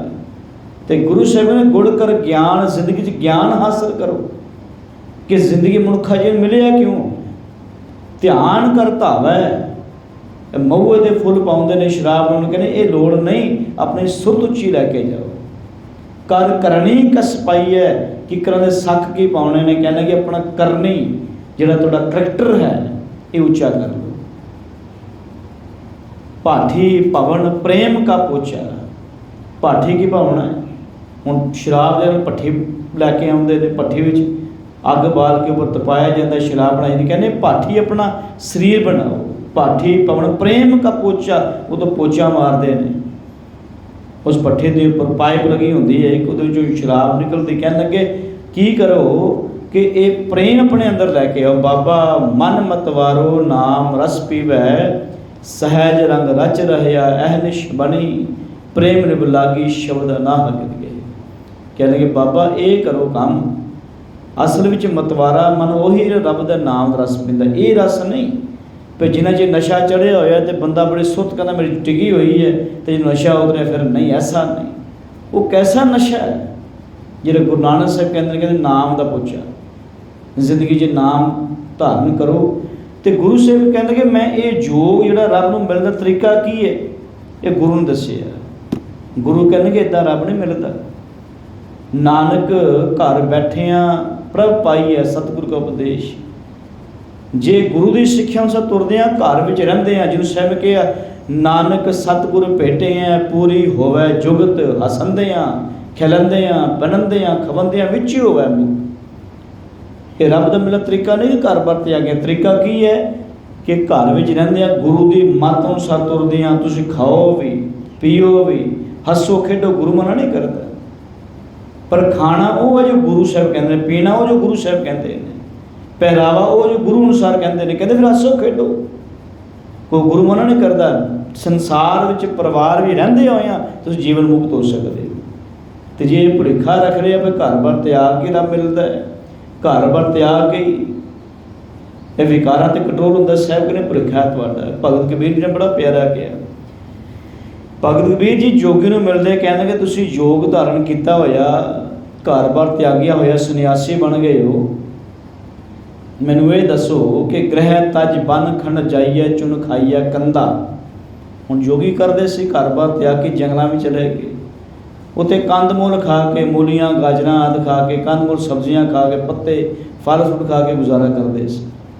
ਅਤੇ ਮਨ ਵਿੱਚ ਇਹ ਸੀ ਕਿ ਜਿਹੜੇ ਬੰਦੇ ਗ੍ਰਸਤੀ ਨੇ, ਸੰਸਾਰ ਵੀ ਰਹਿੰਦੇ ਨੇ, ਵਧੀਆ ਖਾਂਦੇ ਨੇ, ਅਤੇ ਉਹਨਾਂ ਦਾ ਮਨ ਵਿਕਾਰੀ ਹੋ ਜਾਂਦਾ ਹੈ। ਗੁਰੂ ਭਗਤ ਕਬੀਰ ਜੀ ਪੁੱਛਦੇ, ਕਹਿੰਦੇ ਗ੍ਰਹਿ ਤਜ ਬਨ ਖੰਡ ਜਾਈਏ ਚੁਨ ਖਾਈਏ ਕੰਧਾ, ਅਜ ਹੂੰ ਵਿਕਾਰ ਨਾ ਛੋਡੇ ਪਾਪੀ ਮਨ ਮੰਦਾ। ਕਿ ਤੁਹਾਡੇ ਮਨ ਵਿੱਚੋਂ ਵਿਕਾਰ ਖਤਮ ਹੋ ਗਏ। ਜਦੋਂ ਲੋਕਾਂ ਦੇ ਘਰ ਭਿੱਖ ਮੰਗਣ ਜਾਂਦੇ ਹੋ, ਕਿ ਉਹਨਾਂ ਦੇ ਧੀਆਂ ਭੈਣਾਂ ਨੂੰ ਵੇਖ ਕੇ, ਉਹਨਾਂ ਦੇ ਘਰ ਬਾਰ ਨੂੰ ਵੇਖ ਕੇ ਮਨ ਵਿੱਚ ਲਾਲਚ ਨਹੀਂ ਆਉਂਦਾ ਤੁਹਾਡੇ? ਉਹਨਾਂ ਦੇ ਬੱਚਿਆਂ ਨੂੰ ਵੇਖ ਕੇ ਮੋਹ ਨਹੀਂ ਪੈਦਾ ਹੁੰਦਾ? ਕਹਿੰਦਾ ਜੀ ਹੁੰਦਾ। ਤਾਂ ਫਿਰ ਕਹਿੰਦੇ ਕਿਉਂ ਘਰ ਬਾਰ ਤਿਆਗਿਆ ਤੁਸੀਂ? ਕਿਉਂ ਛੂਟੋ ਕੈਸੇ ਤਰੋਂ ਭਵਜਲ ਬਿਖ ਭਾਰੀ, ਰਾਖ ਰਾਖ ਮੇਰੇ ਬਿਠਲਾ ਜਨ ਸ਼ਰਨ ਤੁਮਾਰੀ। ਸਭ ਕੁਝ ਕਰਕੇ ਵੇਖ ਲਿਆ, ਕੰਦ ਮੂਲ ਖਾ ਲਿਆ, ਸਭ ਕੁਝ ਕਰ ਲਿਆ, ਪਰ ਅਜੂ ਵਿਕਾਰ ਨਾ ਛੋੜੇ ਪਾਪੀ ਮਨ ਮੰਦਾ। ਇਹ ਮਨ ਵਿਕਾਰ ਫਿਰ ਨਹੀਂ ਛੋੜਦਾ। ਅਤੇ ਗੁਰੂ ਸਾਹਿਬ ਗੁਰੂ ਅਰਜਨ ਸਿੰਘ ਮਹਾਰਾਜ ਸਾਨੂੰ ਤਰੀਕਾ ਦੱਸਦੇ ਨੇ, ਕਹਿੰਦੇ ਰੱਬ ਨੂੰ ਮਿਲਣ ਦਾ ਤਰੀਕਾ ਕੀ ਹੈ? ਜੋਗ ਜੁਗਤ ਸੁਣ ਆਇਓ ਗੁਰ ਤੇ ਗੁਰੂ ਤੋਂ ਮੈਂ ਰੱਬ ਨੂੰ ਮਿਲਣ ਦੀ ਜੁਗਤੀ ਸਿੱਖੀ ਆਈ ਹਾਂ। ਹੁਣ ਸਾਧ ਸੰਗਤ ਗੁਰੂ ਕੋਲ ਆਉਣ ਦਾ ਮਤਲਬ ਕੀ ਹੁੰਦਾ ਹੈ? ਗੁਰਦੁਆਰੇ ਆਉਣ ਦਾ ਮਤਲਬ ਇਹ ਨਹੀਂ ਕਿ ਸਿਰਫ ਮੱਥਾ ਟੇਕਣ ਆਇਆ ਅਸੀਂ। ਕਈ ਕਹਿੰਦੇ ਮੈਂ ਜੀ ਰੋਜ਼ ਮੱਥਾ ਟੇਕਣ ਜਾਂਦਾ ਗੁਰਦੁਆਰੇ, ਅਤੇ ਜੇ ਮੱਥਾ ਟੇਕਦੇ ਸਿੱਖਿਆ ਹੀ ਕੁਝ ਨਹੀਂ। ਹੁਣ ਬੱਚਾ ਕਹੇ ਮੈਂ ਰੋਜ਼ ਸਕੂਲ ਜਾਂਦਾ, ਜਾ ਕੇ ਸਕੂਲ ਟੀਚਰ ਅੱਗੇ ਨਮਸਕਾਰ ਵੀ ਕਰੇ, ਉਹਦੀ ਪਰਿਕਰਮਾ ਵੀ ਕਰ ਲਵੇ, ਪਰ ਜੋ ਟੀਚਰ ਸਮਝਾ ਰਿਹਾ, ਪੜ੍ਹਾ ਰਿਹਾ, ਉਹਨੂੰ ਪੜ੍ਹੇ ਹੀ ਨਾ, ਉਹਨੂੰ ਚੇਤੇ ਹੀ ਨਾ ਕਰੇ, ਕਿ ਬੱਚਾ ਪਾਸ ਹੋ ਸਕਦਾ? ਕਦੇ ਨਹੀਂ ਹੋਵੇਗਾ। ਜੋ ਸਕੂਲ ਜਾ ਕੇ ਪੜ੍ਹਦਾ, ਉਹਨੂੰ ਘਰ ਆ ਕੇ ਹੋਮਵਰਕ ਵੀ ਕਰਨਾ ਪੈਂਦਾ, ਫਿਰ ਜਾ ਕੇ ਉਹ ਟੈਸਟ ਪਾਸ ਕਰਦਾ। ਹੁਣ ਇਹੀ ਗੱਲ ਗੁਰਦੁਆਰੇ ਵੀ ਲਾਗੂ ਹੁੰਦੀ। ਜਦੋਂ ਗੁਰਦੁਆਰੇ ਆਉਂਦੇ ਆ, ਸਿਰਫ ਮੱਥਾ ਟੇਕਣ ਵਾਸਤੇ ਪੂਜਾ ਦਾ ਸਥਾਨ ਨਹੀਂ ਹੈ। ਸਤਸੰਗਤ ਸਤਿਗੁਰ ਚਾਰ ਸਾਲ ਹੈ, ਜਿੱਥੇ ਹਰ ਗੁਣ ਸਿੱਖਾ। ਇਹ ਵੀ ਕਲਾਸ ਹੈ, ਸਕੂਲ ਹੈ, ਜਿੱਥੇ ਅਸੀਂ ਆ ਕੇ ਗੁਰੂ ਤੋਂ ਜੀਵਨ ਜੁਗਤ ਸਿੱਖਣੀ ਹੈ। ਮਹਾਰਾਜ ਸਾਨੂੰ ਜੀਵਨ ਜਿਉਣਾ ਨਹੀਂ ਆਉਂਦਾ। ਰਾਖ ਲਿਓ ਹਮ ਤੇ ਬਿਗੜੀ ਸੀਲ ਧਰਮ, ਜਬ ਭਗਤ ਨਾ ਕੀਨੀ ਹਉ ਅਭਿਮਾਨ ਟੇਢ ਪਗੜੀ। ਮਹਾਰਾਜ ਸਾਨੂੰ ਜ਼ਿੰਦਗੀ ਜਿਉਣੀ ਨਹੀਂ ਆਉਂਦੀ, ਅਸੀਂ ਆਪਣੀ ਜ਼ਿੰਦਗੀ ਵਿਗਾੜ ਬੈਠੇ ਹਾਂ। ਹੁਣ ਤੁਹਾਡੇ ਕੋਲ ਸੁਧਰਨ ਵਾਸਤੇ ਆਏ ਹਾਂ, ਕੁਝ ਸਮਝਣ ਵਾਸਤੇ ਆਏ ਹਾਂ। ਅਤੇ ਸਾਹਿਬ ਕਹਿੰਦੇ ਮੈਂ ਗੁਰੂ ਕੋਲੋਂ ਸਿੱਖ ਕੇ ਆਇਆ ਕਿ ਜੋਗ ਦੀ ਜੁਗਤ ਕੀ ਹੈ, ਰੱਬ ਨੂੰ ਮਿਲਣ ਦਾ ਤਰੀਕਾ ਕੀ ਹੈ। ਮੋਕੋ ਸਤਿਗੁਰ ਸ਼ਬਦ ਬੁਝਾਇਓ, ਮੈਨੂੰ ਗੁਰੂ ਨੇ ਸਤਿਗੁਰ ਦੇ ਸ਼ਬਦ ਦੀ ਸੂਝ ਦਿੱਤੀ ਹੈ। ਗੁਰੂ ਕਹਿੰਦੇ ਸ਼ਬਦ ਪੜ੍ਹ, ਗੁਰਬਾਣੀ ਪੜ੍ਹ, ਅਤੇ ਗੁਰਬਾਣੀ ਅਨੁਸਾਰ ਜੀਵਨ ਬਣਾ ਲੈ। ਇਹੀ ਤਰੀਕਾ ਹੈ ਰੱਬ ਨੂੰ ਮਿਲਣ ਦਾ, ਕੋਈ ਹੋਰ ਤਰੀਕਾ ਨਹੀਂ ਹੈ। ਫਿਰ ਘਰ ਬਾਰ ਤਿਆਗ ਕਿਤੇ ਹੋਰ ਚਲਾ ਗਿਆ, ਸੰਸਾਰ ਤਿਆਗ ਦਿੱਤਾ, ਪਰਿਵਾਰ ਤਿਆਗ ਦਿੱਤਾ, ਨਹੀਂ, ਬਲਕਿ ਘਰ ਵੀ ਰਹਿੰਦਿਆਂ ਹੋਇਆਂ ਉਦਮ ਕਰਿੰਦਿਆਂ ਜੀਓ ਤੂੰ ਕਮਾਉਂਦਿਆਂ ਸੁਖ ਪਹੁੰਚ, ਧਿਆਇਂਦਿਆਂ ਤੂੰ ਪ੍ਰਭੂ ਮਿਲ ਨਾਨਕ ਉਤਰੀ ਚਿੰਤ। ਗੁਰੂ ਸਾਹਿਬ ਨੇ ਸਿੱਖ ਨੂੰ ਵਿਹਲੜ ਨਹੀਂ ਬਣਾਇਆ, ਸਿੱਖ ਨੂੰ ਕਿਸੇ ਦੇ ਭਾਰ ਨਹੀਂ ਬਣਾਇਆ, ਕੇਵਲ ਸਿੱਖਾਂ ਨੂੰ ਦੇਣ ਵਾਲਾ ਬਣੇ। ਤੁਸੀਂ ਵੇਖੋ, ਅਸੀਂ ਜਦੋਂ ਅਸੀਂ ਆਪਣੀ ਗਿਣਤੀ ਕਰਦੇ ਹਾਂ 2% ਹਾਂ, ਅਸੀਂ ਦੁਨੀਆ ਦੇ 2% ਸਿੱਖਾਂ ਦੀ ਆਬਾਦੀ ਹੈ। ਪਰ ਜਦੋਂ ਸੇਵਾ ਦੀ ਗੱਲ ਆਉਂਦੀ ਹੈ, ਤੇ ਕਿਤੇ ਵੀ ਕੋਈ ਹੜ੍ਹ ਆਉਂਦੇ ਨੇ, ਕੋਈ ਭੂਚਾਲ ਆਉਂਦੇ ਨੇ, ਕਿਤੇ ਕੋਈ ਸੁਨਾਮੀ ਆਉਂਦੀ ਹੈ, ਕੋਈ ਹੋਰ ਕੋਈ ਕਰੋਨਾ ਕਾਲ ਵਾਪਰਿਆ, ਅਤੇ ਸਿੱਖ ਦੇਣ ਵਾਲਾ ਬਣਿਆ, ਮੰਗਣ ਵਾਲਾ ਨਹੀਂ ਸੀ। ਬਲਕਿ ਆਪਣੇ ਘਰ ਬਾਰ ਵਿੱਚੋਂ ਨਿਕਲਿਆ, ਜੋਗੀਆਂ ਵਾਂਗ ਨਹੀਂ ਨਿਕਲਿਆ, ਆਪਣੇ ਘਰ ਬਾਰ ਤਿਆਗ ਕੇ ਗਿਆ। ਘਰ ਬਾਰ ਛੱਡ ਕੇ, ਘਰ ਦੇ ਸੁੱਖ ਆਰਾਮ ਤਿਆਗ ਕੇ ਉੱਥੇ ਟੈਂਟਾਂ ਵਿੱਚ ਜਾ ਕੇ ਰਹਿ ਰਹੇ ਆ, ਉੱਥੇ ਜਾ ਕੇ ਲੋਕਾਂ ਦੀ ਸੇਵਾ ਦੁਆ ਦਾਰੂ ਕਰ ਰਹੇ ਆ। ਇਹ ਗੁਰਬਾਣੀ ਵਿੱਚੋਂ ਸਿੱਖਿਆ। ਗੁਰੂ ਨੇ ਸਾਨੂੰ ਸਮਝਾਇਆ ਭਈ ਇਹ ਜੋਗ ਇਹ ਨਹੀਂ ਹੈ ਭਈ ਤੂੰ ਸੰਸਾਰ ਕੋਈ ਵਾਪਰੇ। ਅਸੀਂ ਕਹਿੰਦੇ ਜੋਗੀ ਕਹਿੰਦੇ ਸਾਨੂੰ ਕੀ ਲੈਣਾ, ਇਹ ਸੰਸਾਰੀ ਲੋਕ ਨੇ। ਗੁਰੂ ਸਾਹਿਬ ਨੇ ਘਰ ਨਹੀਂ ਤਿਆਗਿਆ। ਗੁਰੂ ਨਾਨਕ ਸਾਹਿਬ ਜਦੋਂ ਦੂਜੀ ਵਾਰ ਆਪਣੇ ਵਾਪਸ ਘਰ ਆਏ ਨਾ, ਉਦਾਸੀਆਂ ਤੋਂ, ਪ੍ਰਚਾਰਕ ਦੌਰਿਆਂ ਤੋਂ ਵਾਪਸ ਘਰ ਆਏ, ਕਰਤਾਰਪੁਰ ਆਏ। ਫਿਰ ਬਾਬਾ ਆਇਆ ਕਰਤਾਰਪੁਰ, ਭੇਖ ਉਦਾਸੀ ਸਗਲ ਉਤਾਰਾ, ਜਿਹੜਾ ਉਹ ਪਹਿਰਾਵਾ ਭੇਖਾ ਭੇਖ ਧਾਰਨ ਕੀਤਾ ਸੀ। ਭੇਖ ਕੀ ਸੀ ਵੀ ਉਹ ਕੱਪੜੇ ਜਿਹੋ ਜਿਹੇ ਜੋਗੀ ਪਹਿਨਦੇ ਸਨ, ਜਿਹੋ ਜਿਹੇ ਸਾਧ ਪਹਿਨਦੇ ਸਨ, ਕਿਉਂਕਿ ਸਾਧ ਜਿਹੜੇ ਆਮ ਬੰਦੇ ਨਾਲ ਗੱਲ ਨਹੀਂ ਸੀ ਕਰਦੇ, ਪਰ ਗੁਰੂ ਸਾਹਿਬ ਨੇ ਗੱਲ ਕਰਨ ਵਾਸਤੇ ਉਹੋ ਜਿਹਾ ਪਹਿਰਾਵਾ ਪਹਿਨ ਲਿਆ। ਨੀਲ ਬਸਤਰ ਧਾਰੇ ਬਣਵਾਰੇ। ਜਦੋਂ ਗੁਰੂ ਸਾਹਿਬ ਮੱਕੇ ਗਏ ਨੇ ਤੇ ਨੀਲੇ ਕੱਪੜੇ ਪਹਿਨ ਲਏ। ਜਦੋਂ ਜੋਗੀ ਨੂੰ ਮਿਲਣੇ ਤਾਂ ਗੇਰੂਏ ਕੱਪੜੇ ਰੰਗੇ ਰੰਗ ਦੇ ਪਹਿਨ ਲਏ। ਜਦੋਂ ਵਾਪਸ ਆਏ ਤੇ ਇਹ ਭੇਖ ਉਦਾਸੀ ਸਗਲ ਉਤਾਰਾ, ਪਹਿਨ ਸੰਸਾਰੀ ਕੱਪੜੇ। ਫਿਰ ਸਾਡੇ ਵਰਗੇ ਸੰਸਾਰ ਵਰਗੇ ਕੱਪੜੇ ਪਹਿਨ ਲਏ ਤੇ ਕਰਤਾਰ ਪਾ ਕੇ ਪ੍ਰਚਾਰ ਕਰਦੇ ਨੇ। ਪਰ ਦੂਜੀ ਵਾਰ ਜਦੋਂ ਗੁਰੂ ਸਾਹਿਬ ਫੇਰ ਗਏ ਨੇ ਪ੍ਰਚਾਰਕ ਦੌਰਿਆਂ ਤੇ ਅਚਲ ਬਟਾਲੇ, ਇੱਥੇ ਬੜਾ ਵੱਡਾ ਇੱਕ ਮੇਲਾ ਲੱਗਦਾ ਸੀ, ਬੜੇ ਵੱਡੇ ਯੋਗੀ ਆਉਂਦੇ। ਗੁਰੂ ਸਾਹਿਬ ਗਏ ਤੇ ਯੋਗੀ ਨੂੰ ਪਤਾ ਲੱਗਾ ਵੀ ਗੁਰੂ ਨਾਨਕ ਸਾਹਿਬ ਗ੍ਰਸਤੀ ਨੇ, ਇਹ ਤਾਂ ਐਵੇਂ ਕੱਪੜੇ ਸਾਡੇ ਵਾਂਗ ਪਹਿਨ ਕੇ ਆਏ ਸੀ, ਵਾਪਸ ਉਤਾਰ ਤੇ ਫਿਰ ਪਹਿਨ ਲਏ। ਤੇ ਆ ਕੇ ਪੁੱਛਦੇ ਨੇ, ਕਹਿਣਗੇ ਤੁਸੀਂ ਤਾਂ ਇੱਦਾਂ ਕੀਤਾ ਕਿ ਜਿਵੇਂ ਦੁੱਧ ਵਿੱਚ ਕਾਂਜੀ ਪਾ ਦਿੱਤੀ ਹੋਵੇ, ਵੀ ਤੁਸੀਂ ਪਹਿਲਾਂ ਯੋਗੀ ਬਣੇ, ਫਿਰ ਗ੍ਰਸਤੀ ਬਣ ਗਏ, ਫਿਰ ਯੋਗੀ ਬਣੇ, ਇਹ ਤਾਂ ਗਲਤ ਕੀਤਾ ਤੁਸੀਂ। ਤੇ ਗੁਰੂ ਸਾਹਿਬ ਕਹਿੰਦੇ ਨੇ, ਨਾਨਕ ਆਖੈ ਭੰਗਰਨਾਥ ਤੇਰੀ ਮਾਓ ਕੁਚੱਜੀ ਆਈ। ਇਹ ਭੰਗਰਨਾਥ ਜਿਹੜੀ ਤੇਰੀ ਮਾਂ ਹੈ ਨਾ, ਤੇਰਾ ਗੁਰੂ ਹੈ, ਉਹਨੂੰ ਚੱਜ ਨਹੀਂ ਸੀ ਸਿਖਾਇਆ ਨਹੀਂ ਕਿ ਗੁਰਮਤ ਕੀ ਹੈ। ਇਹ ਗੁਰਮਤ ਨਹੀਂ ਸੀ, ਮੈਂ ਤਾਂ ਪਹਿਲਾਂ ਵੀ ਗ੍ਰਸਤੀ ਸੀ। ਸਿਰਫ ਸੰਸਾਰ ਦੇ ਲੋਕਾਂ ਨੂੰ ਸ਼ਾਂਤੀ ਦੇਣ ਦੀ ਖਾਤਰ, ਲੋਕਾਂ ਨੂੰ ਸਿੱਧੇ ਰਸਤੇ ਪਾਉਣ ਦੀ ਖਾਤਰ ਮੈਂ ਭੇਖ ਧਾਰਨ ਕੀਤਾ ਸੀ। ਪਰ ਮੈਂ ਤੁਹਾਨੂੰ ਦੱਸਦੇ, ਇਹ ਗੁਰਮਤ ਨਹੀਂ ਹੈ। ਸੰਸਾਰ ਵਿੱਚ ਰਹਿਣਾ, ਹਾਟੀ ਬਾਟੀ ਨੀਂਦ ਨਾ ਵੈ ਪਰ ਘਰ ਚਿਤ ਨਾ ਡਲਾਈ। ਉਹ ਕਹਿੰਦੇ ਸੀ ਨਾ, ਅਸੀਂ ਹਾਟੀ ਬਾਟੀ ਰਹਿਣੇ ਨਿਰਾਲੇ, ਅਸੀਂ ਦੁਕਾਨਦਾਰੀ ਨਹੀਂ ਕਰਦੇ, ਕੋਈ ਨੌਕਰੀ ਨਹੀਂ ਕਰਦੇ, ਅਸੀਂ ਕੋਈ ਕੰਮ ਨਹੀਂ ਕਰਦੇ, ਅਸੀਂ ਤਾਂ ਨਿਰਾਲੇ ਹੋ ਕੇ ਫਿਰਦੇ ਹਾਂ। ਕਹਿੰਦੇ ਕਿ ਦੁਕਾਨਦਾਰੀ ਕਰਨੀ, ਹਾਟੀ ਬਾਟੀ ਨੀਂਦ ਨਾ ਆਵੇ, ਸੋਣਾ ਨਹੀਂ ਉਹਦੇ ਵਿੱਚ। ਸੌਣ ਦਾ ਭਾਵ ਇਹ ਨਹੀਂ ਕਿ ਦੁਕਾਨਦਾਰੀ ਕਰ ਤੋਂ ਬੇਈਮਾਨੀ ਕਰਨੀ ਸ਼ੁਰੂ ਕਰ ਦੇ। ਕੋਈ ਬੰਦਾ ਗਰੀਬ ਆਇਆ, ਕੋਈ ਬੰਦਾ ਨਵਾਂ ਆਇਆ, ਤੂੰ ਜੋ ਭਾਅ ਤੈਨੂੰ ਦਿੱਤਾ ਗਿਆ ਨਾ, ਜਿਹੜਾ ਜਿਸ ਮਾਰਜਨ ਲੈ ਕੇ ਤੂੰ ਵੇਚ ਸਕਦਾ ਚੀਜ਼, ਉਸੇ ਮਾਰਜਨ ਵੇਚਣੀ ਹੈ। ਇਹ ਨਹੀਂ ਕਿ 10 ਦੀ ਚੀਜ਼ 50 ਦੇ ਵਿੱਚ ਹੀ ਜਾਵੇਂ, ਇਹ ਕੰਮ ਨਹੀਂ ਕਰਨਾ। ਦੁਕਾਨਦਾਰੀ ਕਰ, ਗੁਰੂ ਨਾਨਕ ਸਾਹਿਬ ਦੁਕਾਨਦਾਰੀ ਕੀਤੀ ਹੈ। ਸਾਡੇ ਵਿੱਚ ਕਹਿੰਦੇ ਦੁਕਾਨਦਾਰੀ ਕਰਦੇ, ਪਰ ਗੁਰੂ ਨਾਨਕ ਸਾਹਿਬ ਦੀ ਦੁਕਾਨਦਾਰੀ ਵਿੱਚ ਤੇ ਅੱਜ ਦੇ ਸਾਡੇ ਵਰਗੇ ਦੀ ਦੁਕਾਨਦਾਰੀ ਬੜਾ ਫਰਕ ਹੈ। ਗੁਰੂ ਨਾਨਕ ਸਾਹਿਬ ਦੁਕਾਨਦਾਰੀ ਕਰਦੇ ਆ, ਤੇਰਾ ਤੋਲੀ ਜਾਂਦੇ ਨੇ, ਸਾਡੇ ਮੇਰਾ ਕਰੀ ਜਾਂਦੇ ਨੇ, ਮਿਲਾਵਟਾਂ ਵੀ ਕਰੀ ਜਾਣਗੇ, ਗਲਤ ਮੰਦ ਵਿੱਚ ਹੀ ਜਾਣਗੇ, ਉਹ ਡੇਢ ਚੀਜ਼ ਦਾ ਲੇਵਲ ਉਤਾਰ ਕੇ ਨਵੇਂ ਲੇਵਲ ਆ ਕੇ ਵਿੱਚ ਹੀ ਜਾਣਗੇ। ਗੁਰੂ ਸਾਹਿਬ ਨੇ ਆਹ ਕੰਮ ਨਹੀਂ ਕਰਨਾ, ਤੂੰ ਕਿਰਤ ਕਰ, ਮਿਹਨਤ ਕਰ, ਪਰ ਮਿਲਾਵਟਾਂ ਨਾ ਕਰਦੇ ਵਿੱਚ। ਤੇ ਸਾਹਿਬ ਕਹਿੰਦੇ ਗੁਰੂ ਨੇ ਮੈਨੂੰ ਇਹ ਦੱਸਿਆ ਵੀ ਅਸਲ ਵਿੱਚ ਯੋਗ ਕੀ ਹੈ। ਯੋਗ ਇਹਨੇ ਘਰ-ਬਾਰ ਤਿਆਗ ਦੇਣਾ, ਯੋਗ ਨੇ ਮੁੰਦਰਾਂ ਪਹਿਨ ਲਈਆਂ। ਸਾਨੂੰ ਯੋਗ ਨਾ ਪਾਇਆ ਜੁਗਤ ਕਵਾਈ, ਕਿਤ ਖਾਰਨ ਸਿਰ ਛਾਈ ਪਾਈ। ਰੱਬ ਨਾਲ ਮਿਲਾਪ ਹੋਇਆ ਹੀ ਨਹੀਂ, ਕਿਉਂ ਘਰ-ਬਾਰ ਤਿਆਗਿਆ, ਕਿਉਂ ਆਪਣੇ ਸਿਰ ਤੇ ਸੁਆਹ ਪਾਉਂਦਾ ਰਿਹਾ ਤੂੰ, ਇਹ ਯੋਗ ਨਹੀਂ। ਤੇ ਸਾਹਿਬ ਕਹਿੰਦੇ ਰਹਾਉ ਨੌ ਖੰਡ ਪ੍ਰਥਮੇ ਇਸ ਤਨ ਮੈਂ ਰਵਿਆ, ਨਿਮਖ ਨਿਮਖ ਨਮਸਕਾਰਾ। ਹੁਣ ਜਦੋਂ ਗੁਰੂ ਨੇ ਦੱਸਿਆ ਨਾ ਕਿ ਯੋਗ ਕੀ ਹੈ, ਹੁਣ ਮੈਂ ਨਿਮਖ ਹਰ ਪਲ ਹਰ ਵੇਲੇ ਉਸ ਰੱਬ ਦਾ ਸਿਮਰਨ ਕਰਦਾ। ਹੁਣ ਤਾਂ ਚਲਦੇ ਹਾਂ, ਬਹਿੰਦੇ ਹਾਂ, ਤੁਰਦੇ ਹਾਂ, ਫਿਰਦੇ ਹਾਂ, ਕੰਮ ਕਾਰ ਕਰਦੇ ਹਾਂ, ਹੱਥ ਕਾਰ ਵੱਲ ਚਿੱਤ ਕਰਤਾਰ ਵੱਲ ਹੈ। ਗੁਰਮਤਿ ਮਾਰਗ ਇਹ ਨਹੀਂ ਹੈ ਵੀ ਅਸੀਂ ਸਵੇਰੇ ਉੱਠੇ ਕਿ 2 ਘੰਟੇ ਕੋਈ ਸਿਮਰਨ ਕਰ ਲਿਆ, ਸ਼ਾਮ ਨੂੰ ਰਹਿ ਰਸ ਕਰ ਲਿਆ, ਸੌਣ ਲੱਗੇ ਸਾਰਾ ਦਿਨ ਨਿੰਦਾ ਚੁਗਲੀ ਕਰਦੇ ਨੇ। ਨਿਮਕ ਭਾਵ ਹਰ ਵੇਲੇ ਤੁਰਦੇ ਹਾਂ, ਫਿਰਦੇ ਹਾਂ, ਜਿੱਥੇ ਬੈਠੇ ਹਾਂ ਉੱਥੇ ਸਾਨੂੰ ਇਹ ਮਹਿਸੂਸ ਹੋਵੇ ਜਿਵੇਂ ਗੁਰਦੁਆਰੇ ਬੈਠੇ ਹਾਂ, ਇੱਥੇ ਸਾਡੇ ਕੋਲ ਗੁਰੂ ਬੈਠਾ ਹੋਵੇ। ਪੜ੍ਹਦੇ ਹਾਂ ਨਾ ਕਿ ਗੁਰ ਮੇਰਾ ਸੰਗ ਸਦਾ ਹੈ ਨਾਲੇ। ਜਦੋਂ ਇਹ ਸਮਝ ਆ ਗਈ ਯੋਗ ਰੱਬ ਨੂੰ ਮਿਲਣ ਦਾ ਤਰੀਕਾ ਕੀ ਹੈ, ਫਿਰ ਬੰਦਾ ਇਹ ਨਹੀਂ ਕਹਿੰਦਾ ਮੈਨੂੰ ਕੋਈ ਵੇਖ ਨਹੀਂ ਰਿਹਾ। ਬੰਦਾ ਆਮ ਚੰਗੇ ਕਰਮ ਉਦੋਂ ਕਦਾ ਕੋਈ ਵੇਖ ਰਿਹਾ ਹੋਵੇ, ਚੰਗਾ ਨਾ ਕੋਈ ਨਾ ਵੇਖਦਾ ਹੋਵੇ, ਚੰਗੇ ਕਰਮ ਨਹੀਂ ਕਰਦਾ, ਉਦੋਂ ਨਿੰਦਾ ਚੁਗਲੀ ਸ਼ੁਰੂ ਹੋ ਜਾਂਦਾ। ਕਹਿੰਦੇ ਨਿਮਖ ਨਮਸਕਾਰਾ, ਹਰ ਇੱਕ ਨਿਮਖ ਹਰ ਇੱਕ ਪਲ ਮੈਂ ਉਸ ਰੱਬ ਨੂੰ ਨਮਸਕਾਰ ਕਰਦਾ ਜਿਹੜਾ ਪ੍ਰਮਾਤਮਾ ਹਰ ਸਾਰੇ ਦੁਨੀਆ ਵਿੱਚ ਰਵਿਆ ਹੋਇਆ, ਹਰ ਇੱਕ ਜੀਵੀ ਰਵਿਆ ਹੋਇਆ। 9 ਖੰਡ ਪ੍ਰਿਥਮੇ ਇਸ ਤਨ ਮੈਂ ਰਵਿਆ, ਜਿਹੜਾ 9 ਖੰਡ ਪ੍ਰਿਥਵੀ ਰਵਿਆ ਹੋਇਆ ਸਾਰੇ ਸੰਸਾਰ ਵਿੱਚ। ਹੁਣ ਮੈਨੂੰ ਕਿਤੇ 9 ਖੰਡ ਘੁੰਮਣ ਦੀ ਲੋੜ ਨਹੀਂ ਹੈ। घर बार त्याग घूमते से रिटर्न करते से दुनिया का, क्योंकि कोई पूछने वाला नहीं। अज तुम वेखो कहीं घूमते फिर ट्रेनों चढ़ के किराया नहीं लगना, बसा जो किराया देना नहीं, साढ़े को है ही नहीं, असं उदासी हाँ, घूमते फिरते हैं। उन्होंने प्रशांत ने घर वापस जाना है, फिर नौकरी पर भी जाना है, कोई खेती बाड़ी करनी है, वेलड़ होकर घूमते हैं। कहने कि हुण ये 9 खंड ये मेरा शरीर अंदर ही है, मैं अपने अंदर की खोज करदा। जो ब्रह्मंडे सोई पिंडे, जो खोजा सो पावे।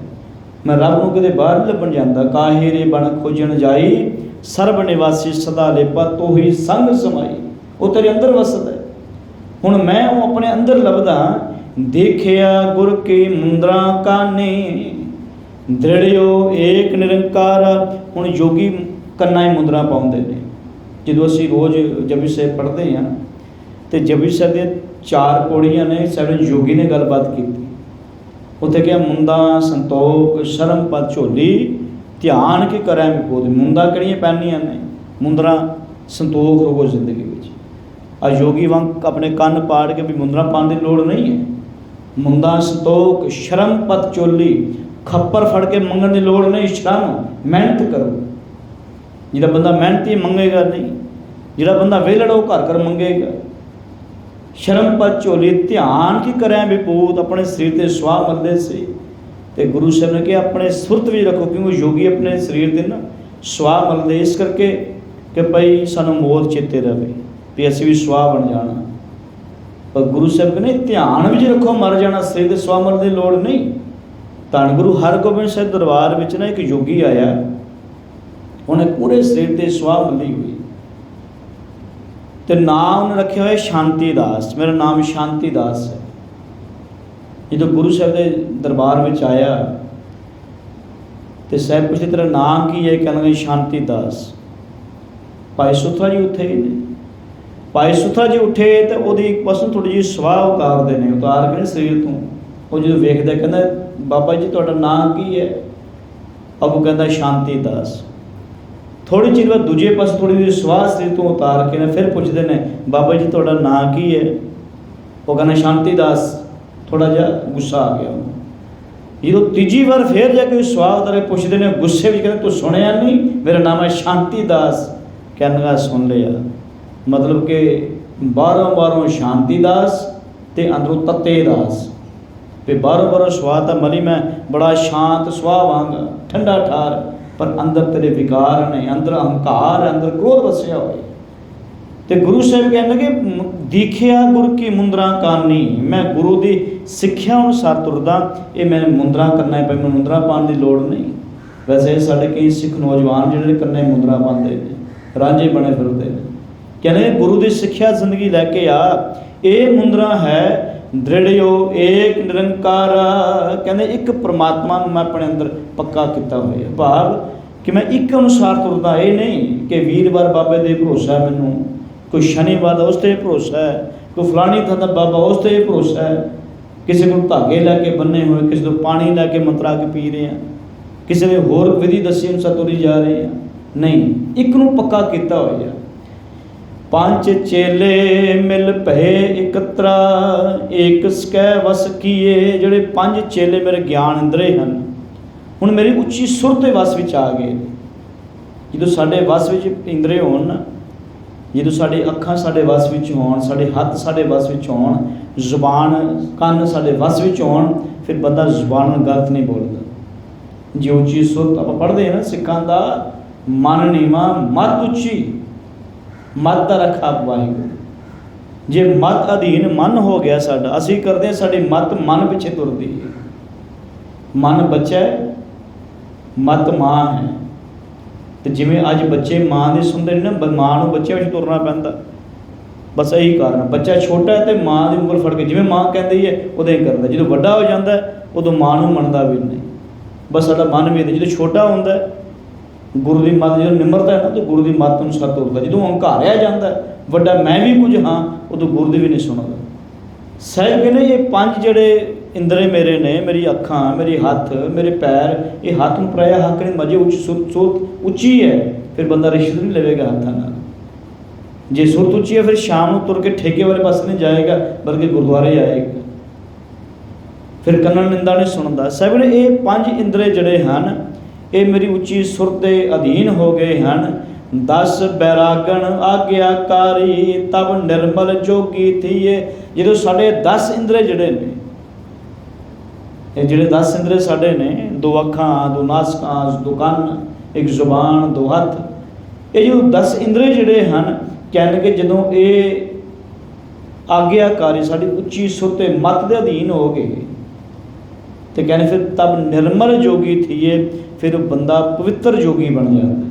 ਇੱਕ ਤਾਂ ਜੋਗੀ ਉਹ ਨਾ ਪਵਿੱਤਰ ਨਹੀਂ, ਸ਼ਰਾਬਾਂ ਪੀਣਗੇ, ਪਰਾਇਆ ਸੰਗ ਵੀ ਕਰਦੇ ਨੇ, ਸਭ ਕੁਝ ਕਰਦੇ ਨੇ, ਉਹ ਨਸ਼ੇ ਵੀ ਕਰਦੇ ਹਨ ਤੇ ਉਹਦਾ ਜੋਗੀ ਬਣੇ ਹੋਏ ਨੇ। ਤੇ ਜਦੋਂ ਇੰਦਰੇ ਵਾਸੀ 'ਚ ਹੋ ਕੇ ਫਿਰ ਬੰਦਾ ਅੰਮ੍ਰਿਤ ਉੱਠ ਕੇ ਗੁਰਬਾਣੀ ਪੜ੍ਹਦਾ, ਇਸ਼ਨਾਨ ਪਾਣੀ ਕਰਦਾ। ਤੁਸੀਂ ਵੇਖੋ ਨਹਾਉਂਦੇ ਨੇ ਜੋਗੀ, ਗੰਦੇ ਮੰਦੇ ਹੋ ਕੇ ਫਿਰਦੇ ਨੇ, ਪਰ ਜਦੋਂ ਇਸ਼ਨਾਨ ਪਾਣੀ ਕਰਦਾ ਉਹ ਆਪਣੇ ਸਿਰ ਦੀ ਸਫਾਈ ਰੱਖਦਾ, ਅੰਮ੍ਰਿਤ ਵੇਲੇ ਬਾਣੀ ਪੜ੍ਹਦਾ, ਗੁਰਦੁਆਰੇ ਜਾਂਦਾ, ਸੇਵਾ ਕਰਦਾ, ਸਿਮਰਨ ਕਰਦਾ, ਸੰਸਾਰ ਦੇ ਨੇ ਵਿਚਰਦਿਆਂ ਕੋਈ ਮਿਲ ਜਾਏ ਲੋੜਵੰਦ ਸੇਵਾ ਵੀ ਕਰਦਾ, ਉਹਦੀ ਲੋੜ ਹੀ ਪੂਰਨ ਕਰਦਾ, ਕੋਈ ਦੁਖੀ ਉਹ ਦਰਦ ਦੂਰ ਕਰਦਾ। ਕਹਿੰਦੇ ਫਿਰ ਇਸ ਤਰ੍ਹਾਂ ਪਵਿੱਤਰ ਜੋਗੀ ਬਣ ਜਾਂਦਾ ਹੈ। ਭਰਮ ਜਰਾਏ ਚਰਾਈ ਵਿਭੂਤਾ, ਵਿਭੂਤਾ ਆਪਣੇ ਸਰੀਰ ਤੇ ਸਵਾ ਕਰੀ ਮਲਦਾ। ਕਹਿੰਦੇ ਆਪਣੇ ਅੰਦਰ ਜੋ ਭਰਮ ਨੇ ਭਟਕਣਾ ਨੂੰ ਖਤਮ ਕਰ ਦਿੰਦਾ, ਉਹਨੂੰ ਸਾੜ ਦਿੰਦਾ। ਅੰਦਰ ਕੋਈ ਭਰਮ ਨਹੀਂ ਰਿਹਾ ਵੀ ਅੱਜ ਸ਼ਨੀਵਾਰ ਹੈ, ਅਗਰ ਕੱਪੜੇ ਨਹੀਂ ਧੋਣੇ ਅਸੀਂ, ਅੱਜ ਲੋਹਾ ਨਹੀਂ ਖਰੀਦਣਾ, ਕੋਈ ਬਿੱਲੀ ਰਸਤਾ ਕੱਟ ਗਈ ਅੱਗੇ ਨਹੀਂ ਜਾਣਾ ਅਸੀਂ, ਕੋਈ ਨਿਛ ਮਾਰ ਗਿਆ ਆ ਨਹੀਂ ਕਰਨਾ। ਅੱਜ ਅੰਮ੍ਰਿਤ ਛਕ ਵੀ ਬੰਦਾ ਕਈ ਵਾਰ ਭਰਮ ਰੱਖੇ ਹੋਏ ਨੇ ਅੰਦਰ, ਅੰਮ੍ਰਿਤ ਛਕਿਆ ਹੋਇਆ ਫਿਰ ਵੀ ਕਹਿੰਦਾ ਉਹ ਘਰੋਂ ਨਿਕਲੇਗਾ ਫਲਾਣੀ ਸਾਹਮਣੇ ਬੈਠੀ ਹੋਈ ਹੈ, ਸਾਹਮਣਾ ਗਵਾਂਢੀ ਵੇਖੀ ਜਾਂਦਾ ਸੀ, ਨਜ਼ਰ ਲਾ ਕੇ ਫਿਰ ਘਰ ਦੇ ਬਾਅਦ ਭੂਤ ਟੰਗੇ ਹੁੰਦਾ, ਛਿੱਤਰ ਟੰਗੇ ਹੁੰਦੇ ਉਸ ਨੇ। ਵੇਖੋ ਤੁਸੀਂ ਘਰ ਬਣਾਉਂਦਾ ਬੰਦਾ, ਬੜੇ ਸੋਹਣੀ ਕੋਠੀ ਬਣਾਈ ਤੇ ਘਰ ਦੇ ਬਾਹਰ ਭੂਤ ਜਿਹਾ ਬਣਾ ਕੇ ਟੰਗ ਦਿੰਦਾ, ਕੋਈ ਜੁੱਤੀਆਂ ਟੰਗੀਆਂ ਹੁੰਦੀਆਂ ਨੇ, ਕੋਈ ਗੱਡੀ ਲੈ ਸਕੇ, ਉਹ ਕਾਲੇ ਪਰਾਂਦੇ ਟੰਗੇ ਹੁੰਦੇ ਨੇ। ਇੱਕ ਭਰਮ ਹੁੰਦਾ ਉਹਨਾਂ ਦਾ, ਫਿਰ ਨਜ਼ਰ ਲਾ ਦੇਵੇ। ਤੇ ਜਿਹਨਾਂ ਗੱਡੀਆਂ ਅੱਗੇ ਛਿੱਤਰ ਟੰਗੇ ਨੇ, ਜੁੱਤੀਆਂ ਟੰਗੀਆਂ ਨੇ, ਕਿ ਐਕਸੀਡੈਂਟ ਨਹੀਂ ਉਹਨਾਂ ਦੇ, ਕਿ ਉਹ ਵੱਜਦੀ ਨਹੀਂ ਕਿਤੇ ਜਾ ਕੇ, ਕਿ ਖਰਾਬ ਨਹੀਂ ਹੁੰਦੀਆਂ ਨੇ। ਇੱਕ ਮਨ ਵਿੱਚ ਸਾਡੇ ਭਰਮ ਬੈਠਾ ਹੋਇਆ ਤੇ ਗੁਰੂ ਨੇ ਕਿਹਾ ਸੀ ਭਰਮ ਭੇਖ ਤੇ ਰਹਿ ਨਿਆਰਾ, ਸੋ ਖਾਲਸਾ ਸਤਿਗੁਰੂ ਹਮਾਰਾ। ਉਹ ਖਾਲਸਾ ਮੇਰਾ ਗੁਰੂ ਹੈ ਤੇ ਜਿਹੜਾ ਭਰਮਾਂ ਤੇ ਭੇਖ ਤੋਂ ਵਰਾਂ। ਸਾਹਿਬ ਨੇ ਜਿਹੜਾ ਭਰਮ ਨੂੰ ਸਾੜ ਕੇ ਇਸ ਨੂੰ ਸਵਾਹ ਆਪਣੇ ਸਿਰ ਤੇ ਮਲ ਲੈਂਦਾ ਹੈ। ਪੰਥ ਏਕ ਕਰ ਪੇਖਿਆ, ਪੰਥ ਭਾਵ ਮਾਰਗ, ਜਿਵੇਂ ਪੜ੍ਹਦੇ ਨਾ ਆਈ ਪੰਥੀ ਸਗਲ ਜਮਾਤੇ ਮਨ ਜੀਤਾ ਜਗਜੀਤ। ਜੋਗੀਆਂ ਵਿੱਚ ਸਭ ਤੋਂ ਵੱਡਾ ਪੰਥ ਮੰਨਿਆ ਗਿਆ, ਮਾਰਗ ਮੰਨਿਆ ਗਿਆ ਇਹਨਾਂ ਦਾ ਆਈ ਪੰਥ। ਪਰ ਗੁਰੂ ਸਾਹਿਬ ਨੇ ਮੇਰਾ ਪੰਥ ਕਿਹੜਾ, ਮੇਰਾ ਮਾਰਗ ਕਿਹੜਾ ਹੈ? ਏਕ ਕਰ ਪੇਖਿਆ, ਮੈਂ ਸਭ ਵਿੱਚ ਰੱਬ ਨੂੰ ਵੇਖਣਾ, ਹਰ ਇੱਕ ਬੰਦੇ ਵੀ ਰੱਬ ਨੂੰ ਵੇਖਣਾ, ਇਹ ਸਭ ਤੋਂ ਵੱਡਾ ਮਾਰਗ ਹੈ। ਵੀ ਹਿੰਦੂ ਵਿੱਚ ਵੀ ਪ੍ਰਮਾਤਮਾ ਹੈ, ਮੁਸਲਮਾਨ ਵਿੱਚ ਵੀ ਹੈ, ਅਮੀਰ ਵਿੱਚ ਵੀ ਹੈ, ਗਰੀਬ ਵਿੱਚ ਵੀ ਹੈ। ਸਵੈ ਕਰ ਰਾਮ ਬੋਲੇ, ਰਾਮਾ ਬੋਲੇ ਰਾਮ ਬਿਨਾ ਕੋ ਬੋਲੇ। ਕਹਿੰਦੇ ਇਹ ਜਦੋਂ ਪੰਥ ਮੈਂ ਸਾਰਿਆਂ ਵਿੱਚ ਵੇਖਦਾ, ਇਹ ਪੰਥ ਬਣਾ ਲਿਆ, ਫਿਰ ਸਹਿਜ ਸੁਖ ਸੋਕੀਨੇ ਭੁਗਤਾ। ਹੁਣ ਯੋਗੀ ਚੂਰਮਾ ਖਾਂਦੇ ਨੇ, ਆਪਾਂ ਕਈ ਵਾਰ ਕਹਿੰਦੇ ਸਿੰਘਾਂ ਨੂੰ ਚੂਰਮਾ ਛਕਾਉਣਾ, ਅਸੀਂ ਵੀ ਕਹਿੰਦੇ ਹਾਂ, ਕਿਤੇ ਮਰਿਆਦਾ ਨਹੀਂ ਲਿਖਿਆ ਹੋਇਆ ਚੂਰਮਾ, ਕਿਤੇ ਬਾਣੀ ਨਹੀਂ ਲਿਖਿਆ ਚੂਰਮਾ। ਇਹ ਅਨਮਤ ਦੀ ਚੀਜ਼ ਅਸੀਂ ਲੈ ਕੇ ਆਏ ਹਾਂ ਆਪਣੀ ਜ਼ਿੰਦਗੀ। ਸਿੱਖਾਂ ਨੂੰ ਹਾਂ ਭਾਈ 5 ਸਿੰਘਾਂ ਨੂੰ ਆਪਾਂ ਲੰਗਰ ਛਕਾਉਣਾ, ਚੂਰਮੇ ਦੀ ਗੱਲ ਨਹੀਂ। ਉਹ ਚੂਰਮਾ ਛਕਦੇ ਨੇ। ਸਭ ਕਹਿਣ ਲੱਗੇ ਸਹਿਜ ਸੁਖ, ਆਪਣੇ ਅੰਦਰ ਆਤਮਿਕ ਅਡੋਲਤਾ ਦਾ ਆਨੰਦ ਜਿਹੜਾ ਲੈ ਕੇ ਆਇਆ, ਇਹ ਚੂਰਮਾ ਮੇਰੇ ਵਾਸਤੇ, ਮੈਨੂੰ ਕੋਈ ਹੋਰ ਛਕਣ ਦੀ ਲੋੜ ਨਹੀਂ। ਜੋ ਠਾਕੁਰ ਮਸਤਕ ਲਿਖਿਆ, ਤੇ ਜਿਹੜਾ ਸਹਿਜ ਸੁਖ ਜੋ ਗੁਰੂ ਨੇ ਮੇਰੇ ਮੱਥੇ 'ਤੇ ਲਿਖਿਆ ਹੋਇਆ। ਜਹ ਭੋ ਨਾਹੀ ਤਾਂ ਆਸਣ ਬਾਂਧਿਓ, ਸਿੰਘੀ ਅਨਹਤ ਬਾਨੀ। ਇਹ ਕੋਈ ਸਿੰਘੀ ਵਜਾਉਂਦੇ ਨੇ ਜੋਗੀ ਜਿਹੜੇ, ਜਿਵੇਂ ਸੰਖ ਹੁੰਦਾ ਇਹਦਾ ਸਿੰਘੀ ਵੀ ਇੱਕ ਹੈ, ਸਾਜ਼ ਵਜਾਉਂਦੇ ਹਨ। ਕਹਿਣ ਲੱਗੇ ਮੈਂ ਸਿੰਘੀ ਕਿਹੜੀ ਵਜਾਉਂਦਾ? ਅਨਹਤ ਬਾਣੀ, ਜੋ ਗੁਰੂ ਦੀ ਬਾਣੀ ਹੈ, ਮੈਂ ਬਾਣੀ ਗਾਉਂਦਾ, ਤੁਰਦਿਆਂ ਫਿਰਦਿਆਂ ਉੱਠਦਿਆਂ ਬੈਠਦਿਆਂ ਇਸ ਬਾਣੀ ਨੂੰ ਪੜ੍ਹਦਾ, ਵਿਚਾਰਦਾ, ਸੁਣਦਾ। ਤੇ ਸਾਹਿਬ ਨੇ ਹੁੰਦਾ ਕਿ ਕਹਿੰਦੇ ਫਿਰ ਮੈਂ ਉਸ ਥਾਂ 'ਤੇ ਆਸਣ ਬਣਾ ਲਿਆ। ਹੁਣ ਜੋਗੀ ਆਸਣ ਆ ਕੇ ਬੈਠੇ ਹੁੰਦੇ ਨੇ, ਤੁਸੀਂ ਵੇਖੋ ਕਈ ਕਹਿੰਦੇ ਆ 1 ਹਫ਼ਤੇ ਤੋਂ, 2 ਮਹੀਨੇ ਤੋਂ, 3 ਮਹੀਨੇ ਤੋਂ, ਕਿਵੇਂ ਤੁਸੀਂ ਟੀਵੀਆਂ 'ਤੇ ਵੇਖੋਗੇ ਵੀ ਜੋਗੀ ਆਸਣ ਲਾ ਕੇ ਬੈਠਾ, ਉਹਦੇ ਉੱਪਰ ਬਿੱਲਾਂ ਚੜ੍ਹ ਪਈਆਂ, ਉਹਦੇ ਰੁੱਖ ਲੱਗ ਜਾਂਦੇ ਨੇ, ਉੱਥੇ ਬੈਠਾ ਹੋਇਆ, ਹਿਲਦਾ ਹੀ ਨਹੀਂ, ਜਟਾਂ ਵੱਧ ਜਾਂਦੀਆਂ ਨੇ। ਉਹ ਕਹਿੰਦੇ ਮੈਂ ਆਸਣ ਉੱਥੇ ਲਾਇਆ ਜਿੱਥੇ ਕੋਈ ਭੋਗ ਨਹੀਂ, ਡਰ ਨਹੀਂ ਹੈ। ਜਹ ਭੋ ਨਹੀਂ ਤਹ ਆਸਣ ਬਾਂਧੇ, ਉੱਥੇ ਆਸਣ ਲਾਇਆ। ਤਤ ਵਿਚਾਰ ਡੰਡਾ ਕਰ ਰਾਖਿਓ, ਜੁਗਤ ਨਾਮ ਮਨ ਭਾਨੀ। ਹੁਣ ਡੰਡਾ ਹੱਥੀ ਫੜਿਆ ਹੁੰਦਾ ਉਹਨਾਂ ਨੇ, ਤੁਰਦੇ ਡੰਡਾ ਫੜ ਕੇ। ਤੇ ਗੁਰੂ ਸਾਹਿਬ ਨੇ ਡੰਡਾ ਕਿਹੜਾ ਰੱਖੋ? प्रतीत का। रोज पढ़ते हैं ना, मुंदा संतोख शरबत झोली, ध्यान की करें विबोध खिंथा काल कुआरी काया, जुगत डंडा प्रतीत। डंडा की है प्रतीत, भरोसा रखो परमात्मा दे, अकाल पुरख दे वाहिगुरू ते भरोसा रखो कि वह परमात्मा मेरा हमेशा भला सोचेगा, भला करता है। ये दुख आया ये मेरे भला होना। सानू भरोसा नहीं, मत्था टेकते ना गुरु अगे अरदास कराने हैं, फिर भी माने भरोसा नहीं, चलो फलाने बाबा जी की अरदास करा लीए, क्योंकि भरोसा गुरु ते पूर्ण नहीं है साडा। साहिब ने भरोसा अपने अंदर जोड़ा रखो, तत्त विचार परमात्मा के नाम के विचार करने, परमात्मा गुणों के विचार करने, ये डंडा मेरे को है। जुगत नाम मन भानी, तो जुगती किहड़ी है कि रब के नाम नूं चंगा लगता है, मैं रब के नाम सा तुरदा, रब का हुक्म परमात्मा की रजा भाना चंगा लगता है। तो जो चंगा लगता फिर बंदा कहता जे सुख दें तो तुझा राधी, दुख भी तुझा ते आई। फिर सुख दुख भी हमेशा रब से भरोसा होंदा है। ऐसा जोगी वड भागी पेट है, पर कहने ऐसा जोगी नहीं मिलता जल्दी, वड्डे भागना मिलता है। ਇਹੋ ਜਿਹੇ जोगी उदों तक संसार बड़े घूमते हैं, जो यात्रा शुरू होती है तो किन्ने अनगिनत जोगी हज़ारां की गिनती जाते हैं, पर वो जोगी जी की गल गुरु साहब करते हैं।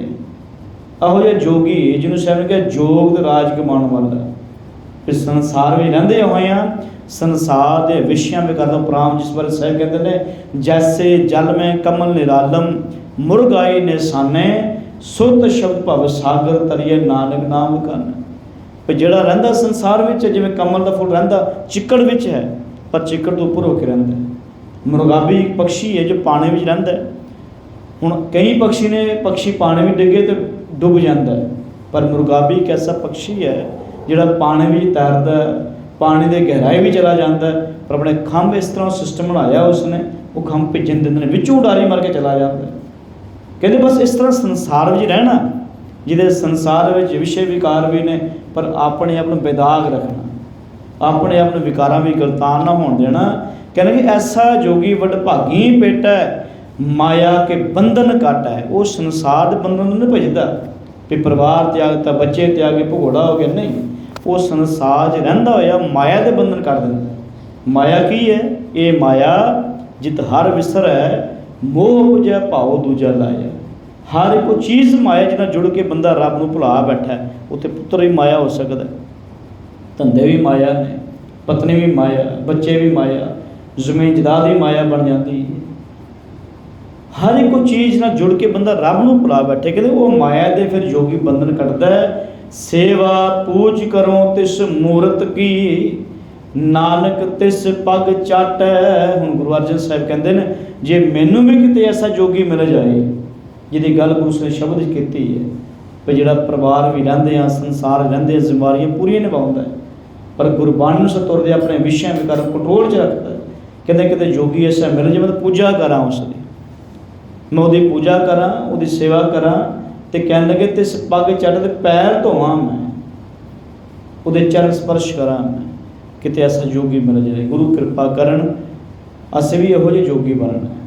संसार च रहिंदे होए आ, संसार के विषयां विकारां बुराइयां तो अवगुणां तो बच के, निंदा चुगली मैं मेरे तो उपराम हो के, रसां कसों निकल के गुरु की मत नूं तुरने, सोहना जीवन जिउंदे, वधिया खाने, वधिया पहनते। गुरु नहीं कहता मन कदे वधिया कपड़े ना पहन, तो सोहने कपड़े पहन, महंगे कपड़े पा, तू घर में सोहना खाना खा, वधिया घर बना तू, पर सब कुछ होंदे रब नाल जुड़े रहना। ये नहीं कपड़े पहने हंकार शरीर का करना, मैं बड़ा सोहना लग रहा, नहीं, ये शरीर भी रब का, ये कपड़े भी उसे दे, सब कुछ चीज़ उसकी है। तो जो उसनूं हर थां ते महसूस करांगे, उहदे शुक्र विच रहांगे, तो भरोसा मन में होवेगा, तो फिर ये लोग सुखीए परलोक सुहेले, नानक हर बापे मेले हो जाएंगे। इतने विचार प्रवान करने, विचार करते अनेकों प्रकार दीयां भुल्लां गलतियां हो जाया करदियां हन। संगत को दोनों बख्शण योग है। फतेह प्रवानो। वाहिगुरू जी का खालसा